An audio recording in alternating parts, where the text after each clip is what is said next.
ബന്ധു ഗുരു N K Jose സാറിൻ്റെ പേരിൽ ഒരു പഠന കേന്ദ്രം ഞങ്ങൾ ആരംഭിക്കുകയുണ്ടായി.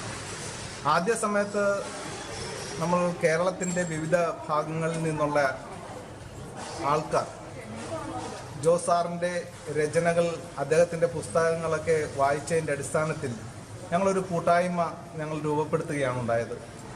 അദ്ദേഹത്തിൻ്റെ രചനകളെ, അദ്ദേഹത്തിൻ്റെ പുസ്തകങ്ങളെ അവലോകനം ചെയ്തുകൊണ്ട് സെമിനാറുകൾ സംഘടിപ്പിക്കുക, അതുപോലെ തന്നെ ചർച്ചാ വേദികൾ സംഘടിപ്പിക്കുക, അങ്ങനെ ഒട്ടനവധി പ്രോഗ്രാമുകൾ സംഘടിപ്പിക്കുന്നതിന് വേണ്ടിയിട്ടാണ് ഞങ്ങൾ ഒത്തുകൂടിയത്. അപ്പോഴൊന്നും പഠന കേന്ദ്രമെന്നോ മറ്റൊരു ലേബൽ ഉണ്ടായിരുന്നില്ല.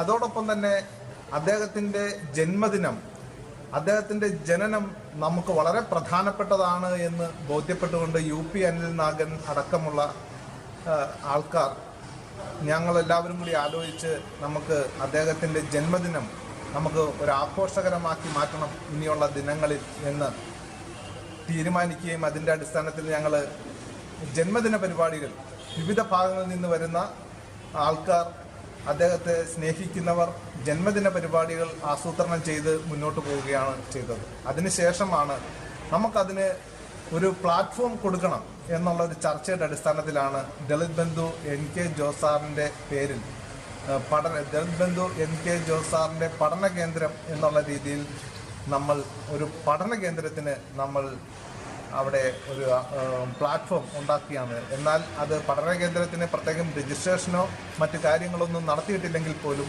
പഠന കേന്ദ്രം മുൻകൈ എടുത്തുകൊണ്ടാണ് അവിടെ എല്ലാ പരിപാടികളും ജന്മദിനം അടക്കമുള്ള കഴിഞ്ഞ കുറേ വർഷങ്ങളായി നമ്മൾ നടത്തിപ്പോരുന്നത്. അപ്പോൾ ഇനിയും അദ്ദേഹത്തിൻ്റെ കാലശേഷവും അദ്ദേഹത്തിൻ്റെ രചനകൾക്ക് പ്രാധാന്യം കൽപ്പിച്ചുകൊണ്ട് തുടർ പ്രവർത്തനങ്ങൾ വരുന്ന തലമുറകൾക്കും കൂടി ഉണ്ടാകുക എന്നുള്ള ലക്ഷ്യത്തോടു കൂടിയാണ് ഈ പഠന കേന്ദ്രം നമ്മൾ സ്ഥാപിച്ചിട്ടുള്ളത്. വരും തലമുറയ്ക്ക് അത് കൂടുതൽ പ്രയോജനകരമാകും എന്നുകൂടിയാണ് ഞങ്ങൾ കണ്ടിട്ടുള്ളത്. അതിൻ്റെ അടിസ്ഥാനത്തിലാണ് ദളിത് ബന്ധു പഠന കേന്ദ്രം. അദ്ദേഹത്തിൻ്റെ പുസ്തകങ്ങൾ പലതും പ്രസിദ്ധീകരിക്കാൻ നമുക്ക് കഴിഞ്ഞിട്ടുണ്ട്. ആ പുസ്തകങ്ങളിലെല്ലാം ദളിത് ബന്ധു പഠന കേന്ദ്രം പ്രസിദ്ധീകരിക്കുന്ന പുസ്തകം എന്നുള്ള രീതിയിൽ നമ്മൾ ഇറക്കിയിട്ടുണ്ട്.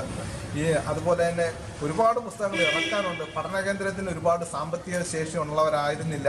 അതുകൊണ്ട് പുസ്തകങ്ങൾ ഒരുപാട് ഇറക്കാനായിട്ടും റീപബ്ലിഷ് ചെയ്യാനും ഒക്കെ ഉണ്ടെങ്കിൽ പോലും ഈ പറഞ്ഞതുപോലെ സാമ്പത്തിക സഹായങ്ങളുടെ പോരായ്മ കൊണ്ട് എല്ലാം ഒന്നും നടത്തിയിട്ടില്ല. ഇനി വയലാർ ലഹള എന്നുള്ള പുസ്തകത്തിൻ്റെ പുതിയ പതിപ്പ് ഇറക്കുന്നതിന് വേണ്ടിയുള്ള തയ്യാറെടുപ്പായിരുന്നു. അതിൻ്റെ ഇടയിൽ അതിൻ്റെ ആമുഖം എഴുതുന്നതിനും അവതാരിക എഴുതുന്നതിനും ഒക്കെ വേണ്ടിയിട്ട് എന്നെയാണ് ചുമതലപ്പെടുത്തി വെച്ചത്. പക്ഷേ അതൊന്നും പൂർത്തീകരിക്കാൻ കഴിഞ്ഞില്ല.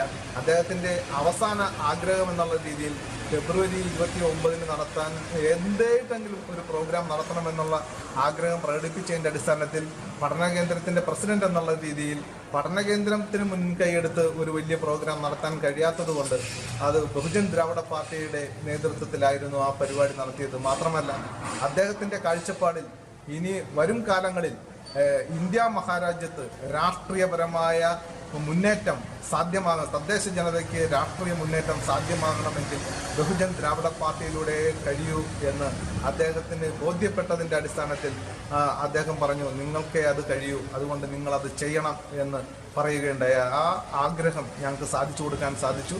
അതുപോലെ തന്നെ ഇനിയുള്ളത് പുസ്തക പുനഃപ്രസിദ്ധീകരണമാണ്. അതും ഞങ്ങൾ പിന്നീട് ചെയ്യും എന്നാണ് ഞങ്ങൾക്ക് പറയാനുള്ളത്.